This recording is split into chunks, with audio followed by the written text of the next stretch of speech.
music, weather, and traffic for Montgomery County. Have a question or comment about one of our shows? Want to know how to reach a host? Just contact the station at irlonestar.com or call in and leave a message at 936-647-3776. Get involved with your community with Lone Star Community Radio. Thank you for listening to Lone Star Community Radio. This program was broadcasted and recorded live from the LSCR studios in downtown Conroe, Texas. Lone Star Community Radio is supported by listeners like you. Donate and sponsor today. For more information on getting involved with Lone Star Community Radio, contact us at lscrstudios@gmail.com or visit us online at www.irlonestar.com. You are listening to Lone Star Community Radio on 104.5 KCZWLP Conroe and 106.1 KZCCLP Conroe, and worldwide on irlonestar.com.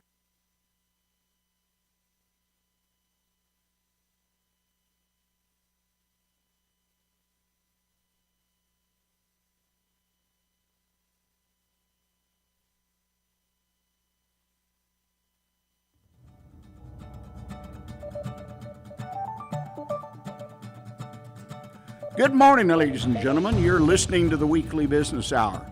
I'm Rick Schisler. I'm your host. I'm also a Silver Fox advisor and the founder of OneBestConsult.com. And I'm glad you're here today. I think we've got a wonderful show lined up for you with a lot of good information, some ideas, and hopefully some thought-provoking questions that, if you'll carefully consider them, can make your business a better business. And that's what we're all about here. Today, we're broadcasting from the studios of Lone Star Community Radio, which is located in downtown Conroe, Texas, on the first floor of City Hall. And we just happen to be in the middle of one of the greatest places in the world, I think, to do business. Montgomery County, where we're located, where Conroe is the county seat, it is just booming locally as well as regionally. So we have lots of good business stories, lots of good things and places to plug in and improve, increase, and grow our businesses. Quick thought as we start up, kind of get your mind moving a little bit. Well, summer's officially here. I know here we've had a good bit of summer, quote-unquote, heat for a couple, 3 weeks, so we've already felt it. Don't forget, it's summer. And you may be listening in a part of the country that I saw the other day that Philadelphia was even in the 50s at night. I said, wow, I'd love that. But the heat, consider the heat in your business. Don't lose track.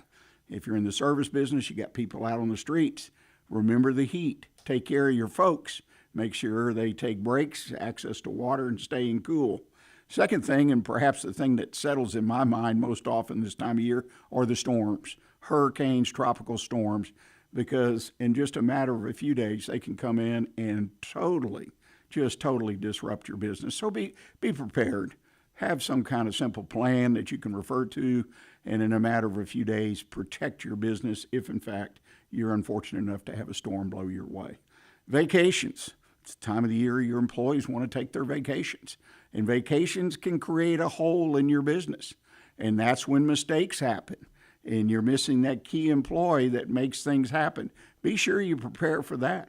I talk about that quite often because I've seen really good businesses on a day in and day out basis have a key employee or a couple employees, or they schedule their vacations such that there are too many people out at one time and they can't do business and they drop the ball, and ultimately they potentially lose customers.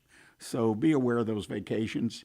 And summertime is a season. We have 4 seasons in this country, maybe not so much here in southeast Texas, but this time of year, your business may uptick or it may drop just seasonally. So be sure you prepare for that. And if you've been in business for a long time, you know when that comes. Business goes up, business goes down.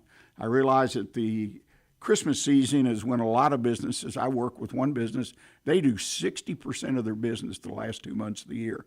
And they really have to gear up, and they plan for it. So again, summer's here. Enjoy it the best you can. Take care of yourself. Don't get overheated. And make sure, particularly your employees, don't get overheated. And hopefully at the other end of summer in August, September, you'll come out and your numbers, your business growth will be there right where you want it to be. The Weekly Business Hour is where Montgomery County and businesses worldwide now come to talk about the latest in business news, ideas to improve their business, and to be part of conversations that can make a real difference in your business. Be sure you remember that if you have an idea, you have an observation, comment about the show, or even a challenge in your own personal business, drop me an email because I will discuss that with you. My email is real simple. It's Rick, R-I-C-K, at irlonestar.com. That's Rick at irlonestar.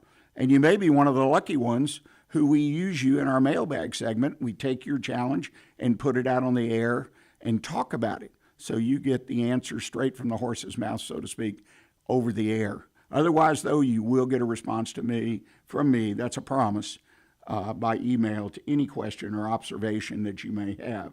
Also, I want to remind you, if you're listening to the show and you'd like to watch us here in the studio, not quite sure why you want to watch me talk on the radio, but some people, and I'm one of those, I'd rather watch something while I'm listening.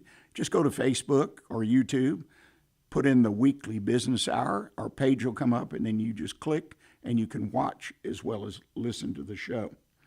Well, today we've got a return guest. I consider him a friend of the show. I also consider him the leading expert in the country as far as that I know or I've come across in exit planning. When you go to sell your business, transfer it to family, that's called exiting your business, if you didn't know. But Mr. Rich Hall, he's a certified exit planner, advisor, and one of the top 15 business coaches in the Houston area back in 2022, selected by Influence Digest. And we're going to talk today about the uncomfortable aspects of exiting your business. And they're there. And I really think it's a wonderful topic because a lot of times they kind of get glossed over. And so you as an owner, a seller, or one who's transferring your business, you're in the corner or you're up in the middle of the night, you're uncomfortable. Things are changing. It's your baby. What are we going to do? But we're going to talk about some of those things, and Rich is going to enlighten us with some ideas and suggestions about what we can do to alleviate that. Because what you take away from your business, it includes the way that you're able to disconnect from the business. If you sell your business for a lot of money, that may be enough for you, but you want to walk away feeling good about it. And you've got to address these uncomfortable pieces of the pie that do come out from time to time in every business transfer or sale. Well, Rich Hall, welcome back. I deeply appreciate you being here today. Well, Rick, glad to be here. I appreciate being a friend of the show. We've had a lot of great conversations and looking forward to today as well. Well, exiting your business. It's a big topic now. People exiting their businesses. COVID, you've got the baby boomers have aged out, so to speak. I think COVID accelerated the exit, particularly for those that were going to do it soon anyway because of the challenges. So it's a good topic any and every day, in my opinion, to let people know to think about before they make a decision to exit, sell, transfer their business. So let's talk about this uncomfortable. You call them the uncomfortable realities, which they are. They're real things. I read through the information you forwarded, and I said, boy, this is dead on. The first question I have, or topic I'd like to talk about, is why is exit planning often an uncomfortable process for business owners? It's kind of like doing your own will, right? You got to answer uncomfortable questions, and you see it in the black and white. But why is that the case with exit planning? You know, Rick, I used to say a comparable example one day and said it's comparable to planning your own funeral. You know, it needs to be done, but everyone avoids it because it is uncomfortable. Where it makes it tough is it forces you to look at your business in a little bit different way, okay? For most business owners that have had their business, they may have started it, they may have acquired it, may have been running it for quite some time, and they become accustomed to it, meaning certain roles that they fulfill, other people in the company may fulfill. Every business has warts, and every business has challenges. When you start exit planning, this is a process we like to do, say, 2 to 3 years in advance of a sale. Because if we'll remember, only about 30% of businesses today that are put up for sale actually end up selling. 70% do not. And we can talk about all the reasons why. But the reality is, it forces a business owner to look at their business in a different way, to look at it from the perspective of a buyer. And that can be uncomfortable because you're looking at things that may be fine for you and the business generates great income, but may scare away an owner, or a buyer. So what's a couple of examples of that? Let's say that you as the owner are the primary relationship person and salesperson with the company.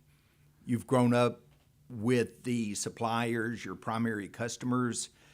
Now you need to start preparing the business for the day and time when you're no longer there.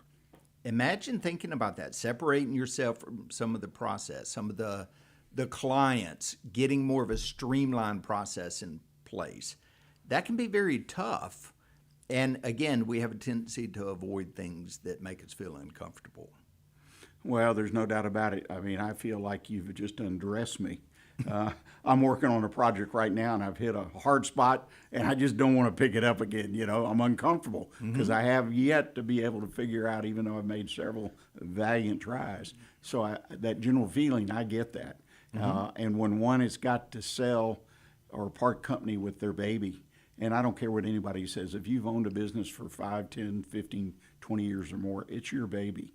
Because I believe that a vast majority of people, at least one, if not the main reason they go into business for themselves, is to have that control to build their baby. Absolutely. And so there's a lot of emotions that are attached that people may not recognize. Yes. With it.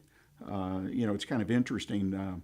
As a Silver Fox advisor, our friend Monty Pendleton advocates that you start your planning your exit when you start your business in a simple 3 points that he offers. And I believe in that. In fact, if I talk to a potential client and we're doing a conversation to kind of feel each other out, if I can't sense that they've either done that or are willing to do that, just those 3 simple questions.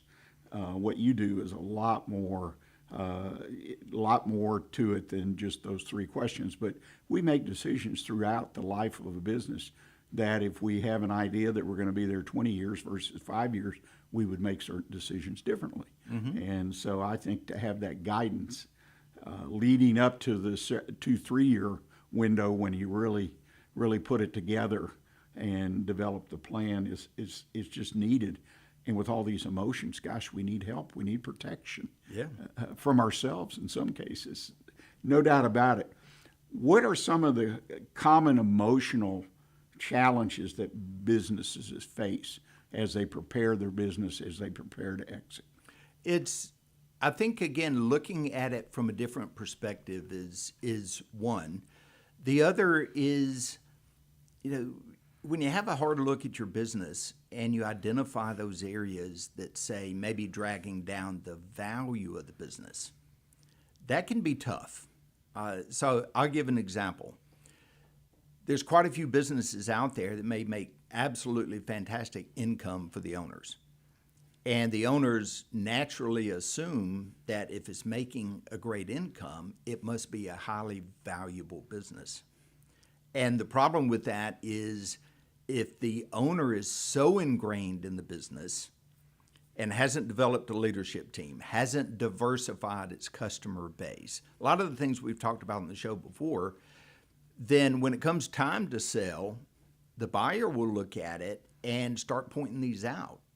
Well, think about it. It's what may be attractive to you is because you've learned how to use your skills and to make that business successful.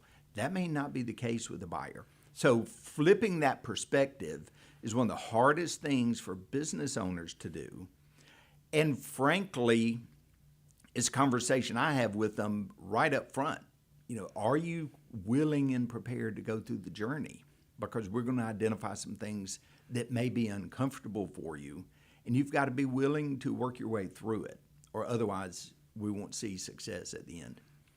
you know, I'm sitting here thinking about your earlier comment, the fact that surveys have shown 30% of the businesses sell, 70% don't. And that's not really good odds Not that at you're all. going to sell your business. So being smart and doing some planning or whatever, they're almost a requirement if you want to have really any shot in selling your business. And I'm sitting here thinking about what we used to call that years ago. Just for an example, in a business, the owner lives out of the business, so we had to do the add backs, Oh, yeah. and you've got this chunk of company cars, everyone in the family has a company car, kids included, and different things, and everyone's on the payroll, and so on and so forth. And a potential buyer, that's got to come out of your numbers. And it's amazing because I have seen people, they just got to look in the mirror and say, look, this is one, it's going to be gone. When I sell the business, I won't have access to that money in that form or the perk of the car and so on and so forth. It is so funny, at least in my experience, to talk to people and say, well, that'll be gone. You Yeah. won't Oh, be yeah. able to have 3 cars in the family that are charged off to the company and Yeah. so on and so forth. And it's a real eye-opener at the very least. Well, at a minimum, so many privately held businesses, especially family-owned, are lifestyle businesses. And it's okay to have a lifestyle. Many are highly successful, generate great incomes for the family and the families. But when a buyer looks at a business, they're looking at basically 2 things. What's the growth and profit potential and the extra capacity? And what's my risk in acquiring that company, meaning employees, what was the owner involved with, and et cetera, and how much money have I got to pay to overcome that risk? And if those numbers don't work out, the buyer turns around and says, you know what, maybe I'll take my money somewhere else. So looking at it from that perspective, then you start saying, listen, you may do it up to this point, I get it, but we need a clean set of financials that represents the true income of the business that then we can properly reflect it back to the potential buyer. Right. I just keep coming back. Emotion. I mean, the emotions. People have to understand it's heavy duty. It may not be like the emotions in getting married on your wedding day, but it gets really emotional for a lot of people. Yeah. Especially if you've had a good experience and been successful in building that business, no doubt about it. Well, ladies and gentlemen, we're at the point we need to take a quick break. I hope you'll stay with us. We're going to take a commercial break, and when we come back, we're going to continue this discussion, and I'm going to ask Rich to kind of give us some ideas of how to overcome some of this discomfort so I can make my way through this, of course, to the end where I have a successful sale or transfer of my business. So please stay with us, and we'll be right back with you. A Lone Star Community Radio is ready for the summer. If you or anyone you know is looking for summer internship opportunities, a Lone Star Community Radio is a great place to grab the mic and be on the air. A Lone Star Community Radio offers a great opportunity to those interested in learning about the radio world all year round. Be an on-air personality, talk show producer, or YouTube, TV, podcast editor. Contact the station at info@irlonestar.com or call the station's message line at 936-647-3776. God's Garage is a 501c3 that repairs and gives away cars for free to single moms, widows, and wives of deployed military. You can help God's Garage by donating a vehicle, volunteering your time, or by monetary donation. God's Garage is located at 2106 East Davis, Conroe. If you'd like to learn more about God's Garage, visit our website at godsgarage.org. Or you can contact us and we would be glad to come and make a presentation to your group.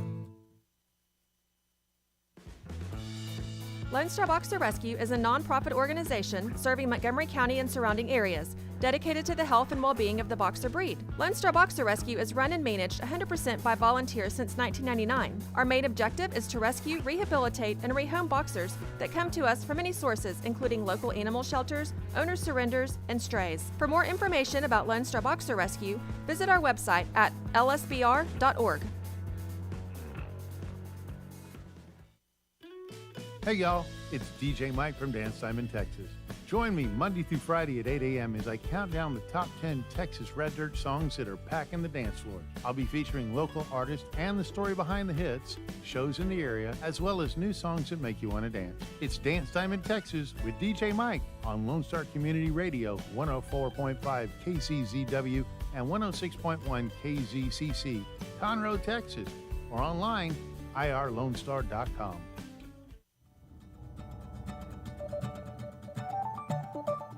Welcome back, ladies and gentlemen. You're listening to the Weekly Business Hour. I'm Rick Schisler, and I'm your host, and we're having, I think, a wonderful conversation, very educational, with Rich Hall.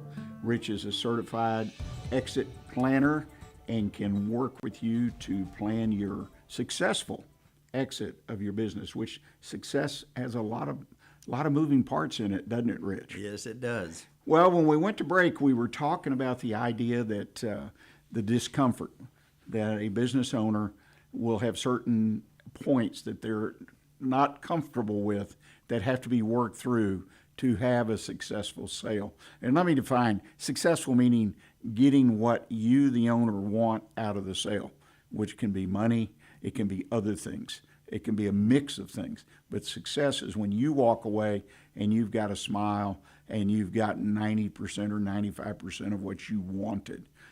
Always compromise along the way in any successful transaction. Well, the question we left on the floor, Rich, was how do we overcome some of this discomfort in areas so we can plow through and reach the finish line? I think it's the most important thing is to understand it is a process and you need to follow a process. Number two, you remember the point in time that I think our listeners would appreciate. If you've ever sold a house, while you're living in it, it's a home. But when the time comes to sell it, you have to look at it that maybe those areas we need to add a coat of paint, maybe remodel the kitchen. Certainly got to take care of the master bath, right? Because that's what attracts the women. Now you start looking at it as an asset. What will make it more attractive to someone wanting to buy it? That's in essence the transformation that takes place when you're evaluating a business. And that's one of the very first things when we go in and work with an owner, we'll assess the business and we do a very comprehensive 360 in-depth every aspect of the business to truly understand. And then the outcome of that will identify those areas that may need to be addressed. And quite often the owners are surprised because it works for them today, but it may not be the best, and it could be an area that could really impact the deal. Yeah, I think the thing that most of us, we need to remember that in many, if not most cases, this is the one and only time that individual, the owner, will be involved in a sale of the business, of a business, their business. Mm-hmm. And so all of this is new. And I can imagine that a lot of your work is missionary work in the beginning to get in and get them connected.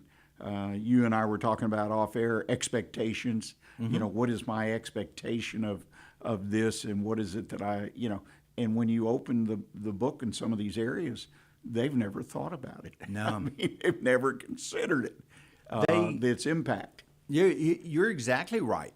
When I work with a business owner, I also work with their family.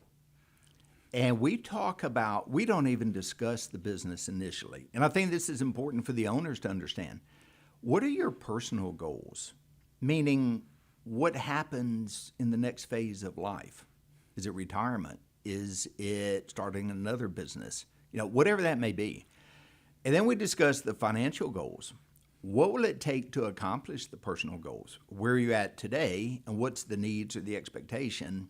that you need to accomplish in selling your business to meet that financial goal, or what we call the wealth gap. What's the gap between where you're at today and where you need to be? And then the third is, what are your business goals? Because without asking that question, even of yourself, you may get to the end where it's time to you've got a buyer, you sign on the dotted line, only to find out that you don't like the way this thing is going. And let me give you a few examples. Legacy is very important to a lot of business owners. You've built the company. Yes, you want to exit or get your money out of it, but you'd like for it to continue as is. As much as possible, take care of the employees. Okay. I've got other business owners I've worked with that have said, Rich, I've run the company for 30 plus years. I've given people very good jobs during that time frame. I'm okay for going max value, and I don't think I owe the employees anything after it's sold. I've done my job as a business owner. Once you identify that, now you're able to work the process so that you know what the expectations are. Many that don't. As a matter of fact, 75% of business owners regret selling their business within 1 year afterwards. 75%. Wow. Because we haven't addressed or talked about the things that we just mentioned. That is another unbelievable statistic. 30% sell, and of those, 75% regret the decision for one reason or another. And add to it, you're a family business consultant as well. Only 20% of businesses transition to the second generation are successful long term. So without the planning like we're talking about doing, most companies fall into that category. So imagine, I want to sell it, but 70% don't sell. Okay, I'll transition it to the next generation. 80% of those fail. What are you going to do? You know, the odds are stacked against you. If you just wake up one day and say, all right, I'm tired, I'm done, I want to sell my business. That's where those statistics come from. Those that come back and say, wait a minute, let's think it through, let's understand what value means, and how can I get max value and also have my goals fulfilled. That's why we do exit planning. Right. Well, you make a very, very good case for it, because again, if I'm not money driven, I still want to emotionally leave the business. So I'm not one of the 75%, which I suspect a lot of those are emotional issues of Very much separating themselves from the business. Yes. Sometimes, well, I wish I'd got more money or whatever, but that should easily, that question should be answered very easily before the sale. What do you want? What do you need? Money-wise, but it's all these other things. So, ladies and gentlemen, I hope you heard that. It's just when you go to sell your business, it's not wake up one morning and go put an ad in the paper or whatever you're going to do to advertise or put the word out. If in fact this is your business and you've been there for 5, 10 years or longer particularly, and it's part of who you are, it's part of who your family is if you've been successful in building the business. Well, let me ask you, give us an example of that, a process which you could have already just gone through it, because that was very enlightening to me, what you walked us through there, but reveal unexpected issues. Yes. Give us an idea, an example of what that looks like. Yes. So when we work with the business, there's two different categories of things we look at. One is, how attractive is the business to an outside buyer? And that could be things like, again, what's its growth? What's its capacity? What kind of market is it in? Who's the competitor? What percent of your sales comes from a primary customer or a group of customers? All of those dictate how involved the owner is in the day-to-day operations. If the owner got run over, could the business survive? Would it continue running? So all of those things, we do a very comprehensive assessment. And then we do another aspect that says how ready is the business to transition to the next generation, or I'm sorry, to the next buyer, okay, and it could be generation. And we look at things like, what about your processes, your systems? Are they documented? Are they repeatable? Are they scalable? What about your people? Do you have a good leadership team? All of these, think about the context. A buyer buys a company. If he can step right into it with minimal disruption, and it continues growing, generating the income, and has growth potential, a buyer will pay a lot of money for that.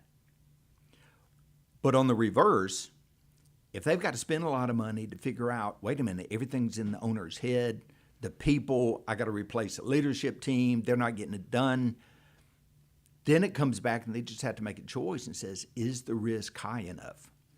And for me, it's all about educating the business owners to understand how this process works, because every owner that I've spoken with, once you describe it, then it clicks and they understand.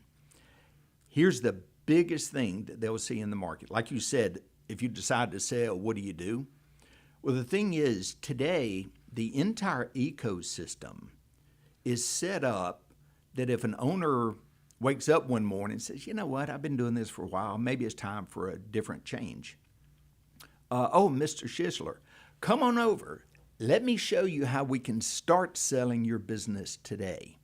Whether it's prepared or not, that ecosystem will do a great job, but they get compensated on it selling. So they'd much rather you sell it today so that that's where they generate their income. It's fine, there's nothing wrong with that, but is the company prepared? And that's where you go back upstream, educate yourself over what generates value for your business, and then make the right choice as to when you want to do that. Yeah, it's an excellent point. And I guess, it comes down, it's a complex process. If you want to do it right, if you want to maximize your return, whether it be the money or even the emotional return that you walk away. And I some years ago came across a business, and it was back when the graphics copy business, everything was kind of in its initial growth phase and so on and so forth. And there was a company, another Fox actually, that was their client, and they wanted to sell their business, husband and wife. They built up a great local clientele that repeatedly used their services, and they decided they wanted to sell it. But they were happy to sell it to somebody that just wanted to come in. They would take a year and teach them how to do the business. In other words, no background, no experience. So our Silver Fox advised them, walked through it with them literally, identified somebody, came in, and within a year, they left. They just weren't the right individual.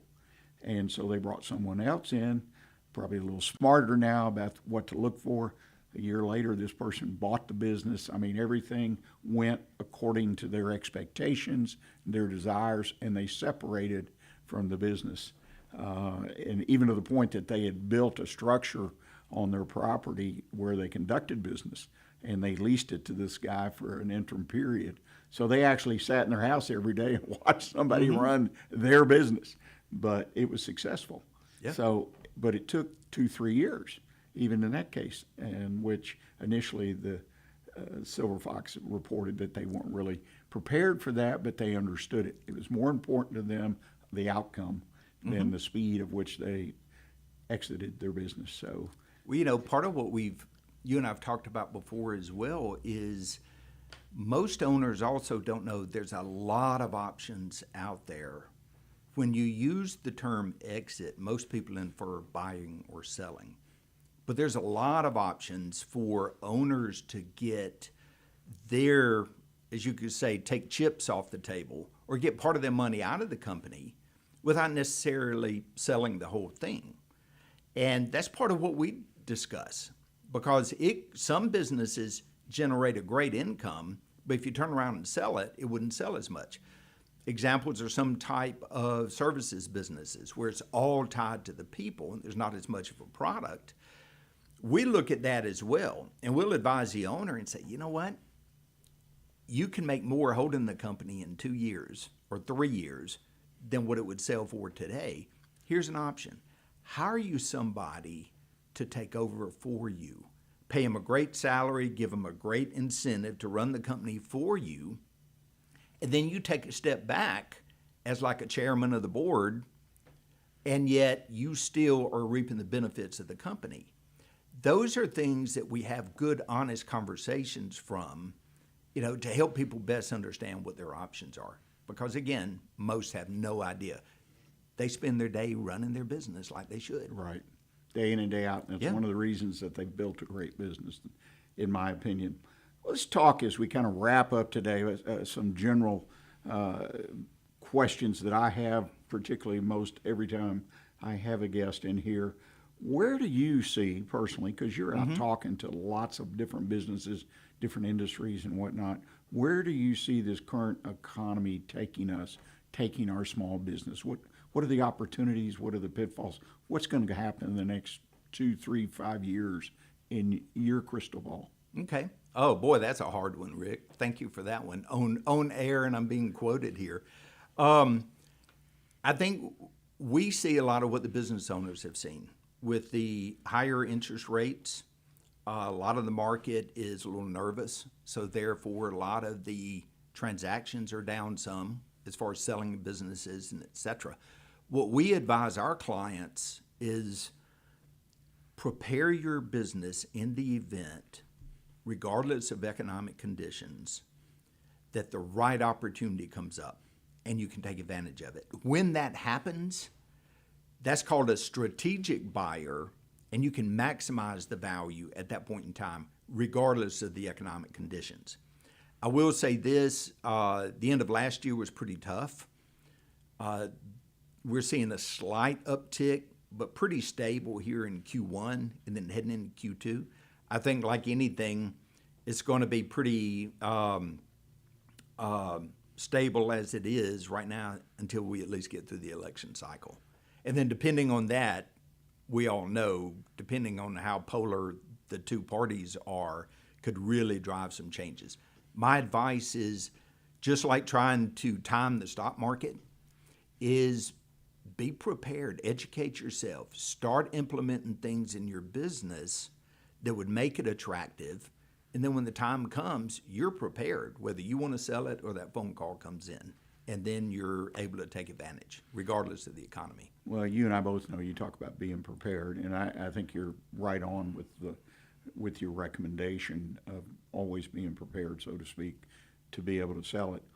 But the worst thing that can happen to people is to have to wake up one day or be forced, whether it be health or whatever, and have to sell the business the next day. Yes. Or the next month or within 6 months or whatever. In other words, to be in a hurry. Yes. They just have to sell it for whatever reason. Because they're ill-prepared, which automatically, in my opinion, or almost automatically, says you're not going to get maximum value for your business. Not at all. There's actually 50% of businesses exit without the owner's choice. Okay, Wow. so 50%, we call them the 5 Ds. But death, if the owner dies and the business is not prepared, divorce, disease, cancer, something like that, disagreement, maybe owners disagreeing with each other, and then distress, could be financial distress or some other kind. And that's part of what we talk about with the owners. There's mechanisms you can put in place so that if things like this do happen, the company can continue running. Because again, if you're the owner and your spouse is to reap the benefit of the business, the worst thing is your entire retirement's tied up into it, and then let's say the owner has a stroke or has some kind of accident in the vehicle, and then the wife has to step in, has no idea how it's going to run, and has to sell it for pennies. Versus the things that we're talking about, and then what happens, it just continues running, and she's able to reap the benefits until the husband recovers. Or if it ends up selling, it goes back to what we just talked about. The business is ready to sell at any time. So at that point, you could then introduce it into the selling process. Right. No, it's great advice. And I hope that everyone who's listening that owns a business would consider that, carefully consider preparing yourself to sell the business, even though that may seem like an alien concept where you are in your business today as far as growing it and whatnot. Well, Rich, as usual, you come in, you educate us, you enlighten us, and today you kind of scared me a little bit with these statistics. I mean, to successfully sell one's business, gosh, you really be remiss if you don't reach out and engage someone like you to help me plan that process, because the odds are just stacked. 50% here, 20%. It's a hell of a difficult thing to sell a small business. It is, and what I'd offer for the listeners, again, most business owners are not aware of what this process looks like. And I've written some documents, and they're out on my website. Happy to send them. There's no cost or anything at all. But I call it the exit planning journey. And it talks about, we recommend plan on about 3 years before having sold your business. 2 years are doing the exit planning, like we're talking about, the preparation of the company. And then the sale process itself takes 9 to 12 months, regardless. We've got this out there. Business owners can come download it. I'm happy to send a copy, and then educate yourself about how all of this works. And then that's going to be the best thing you can do for you and your family. Well, I appreciate that. If people want to contact you or access your website, what address do we need to go to? richhallgroup.com is the website. Happy to fill out a form on there. It'll come directly. And there's a lot of great information. That's probably the best way, is just hit www.richhallgroup.com. Well, again, Rich Hall, thanks so much. Well, ladies and gentlemen, we're going to take our final break of the day. When we come back, I'm going to go to that mailbag that I talked about earlier. We had a question from Justin, and he asked, where's this economy taking us, and what should I be doing to keep my business growing? I think that's a wonderful question. Kind of ties in what Rich said about selling your business. Whether it's up or down, you can sell your business. You just got to prepare for it. So please stay with us. When we come back, we'll answer, hopefully, some of Justin's question.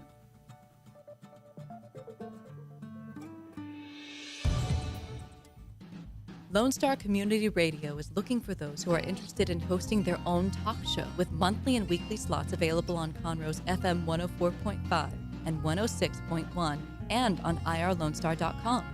Start your own podcast, create your first YouTube channel, and be on TV. Contact Lone Star Community Radio online at irlonestar.com or call the station message line at 936-647-3776. Every Friday, tune into Texas Ticket on Conroe's 104.5 and 106.1 FM with Armando Nino of Gull Lake Conroe, focusing on Montgomery County area events and places. Get a feel of the Texas spirit at the event, paired with guest and vendor interviews, event coverage, and ticket giveaways, and so much more. Join us Fridays and punch your Texas Ticket. For more information on the show, visit irlonestar.com/Texas Ticket. Are you interested in learning more about preparing quick, healthy, and safe meals for your family? Would you like to spend time with others learning tips and tricks, along with practicing and tasting nutritious food? If so, the On the Road to Healthy Living Mobile Cooking School is for you. Call Amy Ressler at Texas A&M AgriLife Extension Service at 936-539-7825 to find a class near you or volunteer to host a class.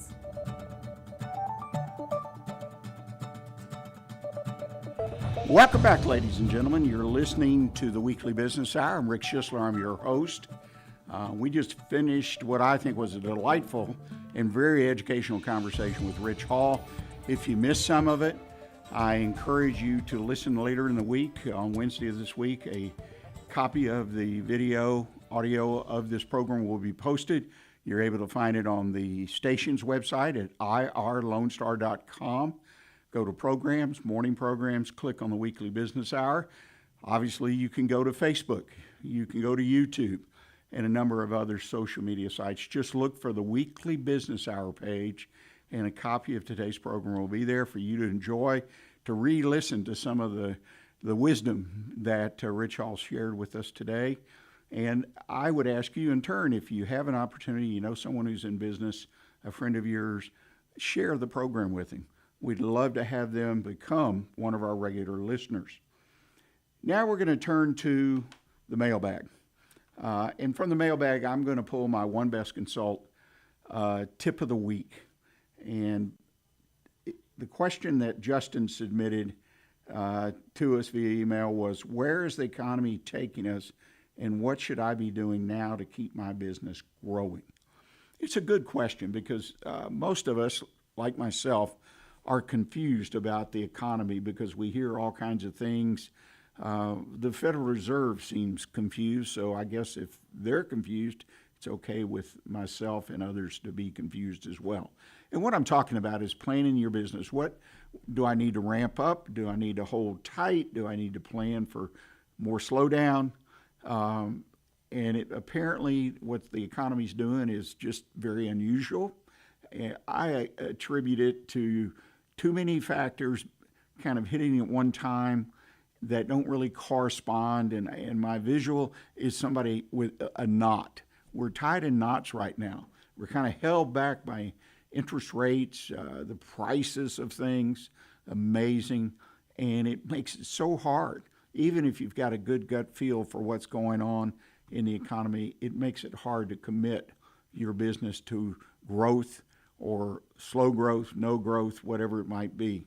And we make investments in our businesses, or should, based on what we see in the future for our business.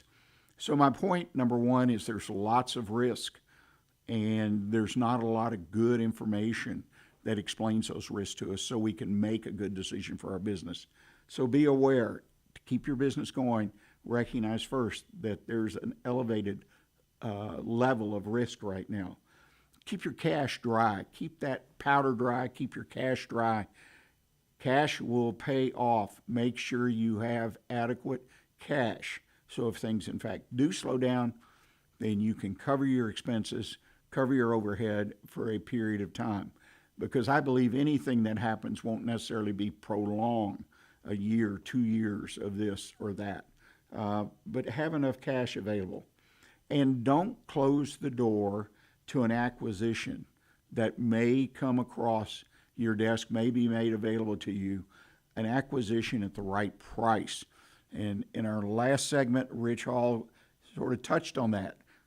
On the flip side, have your business in a position to sell if that's where you are in the timeline of your business. So there will be businesses out there, good businesses, and the prices tend, with all the risk, to be depressed somewhat. So don't shut that door. Try to keep yourself with enough cash and enough get up and go about yourself that you keep your eyes open for opportunity. Keep your pricing competitive but profitable. This is an area that so many businesses, big and small, are struggling. I mean, I can't imagine the number of columns have addressed this in the Wall Street Journal, newspapers, magazines, about pricing, and prices are going up, going up, going up. Consumers and businesses are screaming about things going up and being a little timid about raising their price in most cases. But if you look hard, even in the articles, you will find examples of businesses, big and small, that have done certain things to ensure that their price is profitable. And that's really what's important. I mean, raising the price, yes, that emotional factor, et cetera, is important, but what price do you need to be at to be profitable? Because there's no reason to be selling your services, your products at a price that you lose money consistently. I guess you could if you were trying to take over market share, but then what have you got? You've got a market share that's worth nothing because you're going to lose money. So be very careful here. Turn to experts in the field. Talk to your public accountant. talk to perhaps a business advisor such as Silver Fox. Put together a plan that allows this issue to be handled expeditiously, but also effectively for your business.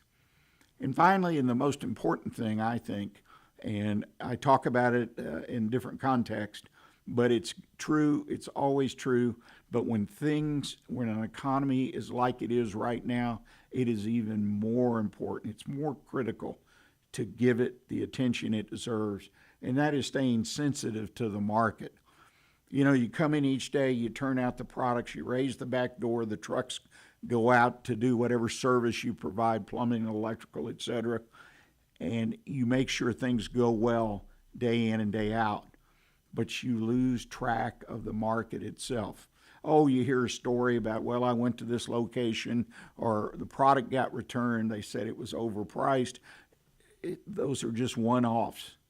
You've got to do more than that. You've either got to engage an expert to work with you, talk to you, or develop your own process of how to be aware of what's going on in the market. Simplest thing, pick up the phone, call customers.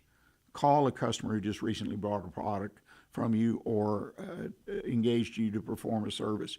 Call them, identify who you are, the owner of the business, president of the company, whatever, and tell them thank you.